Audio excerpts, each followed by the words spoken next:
То ВМРО ДПМН не сака никаков напредок, не сака унапредување на системот, не сака унапредување на институциите. Сегментот кој што најмногу треба да напредува, а тоа е правосудството, тој најмногу заостанува. Зошто? Поради тоа што европско правосудство значи европска правда. Тоа значи европски обвинители. Ето, тоа бега. Граѓаните се повеќе стануваат свесни. ВМРО ДПМН е дојде на власт со лажна кампања. Лажа дека ќе вратат името, ќе укинат Преспанскиот договор, ќе укинат договорот со Бугарија, што прават ништо. Секаде го користат новото уставно име. Ветува подобра преговарачка позиција. А што гледаме секој ден? Само некакви изговори. Бараат да имаат одложено дејство на уставните измени. Еве нема. Па бараат да се имплементираат пресудите од Судот за човекови права во Страсбург за правата на македонците во Бугарија. Еве и од тоа полека се откажува.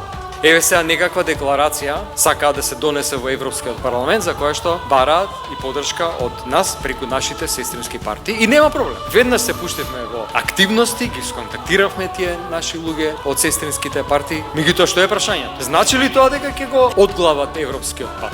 Затоа што се појасно станува дека ВМРО ДПМН има некакви принципи и црвени линии, ама има и резервни. Ако тие не се добри, секогаш излегуваат со некој друг.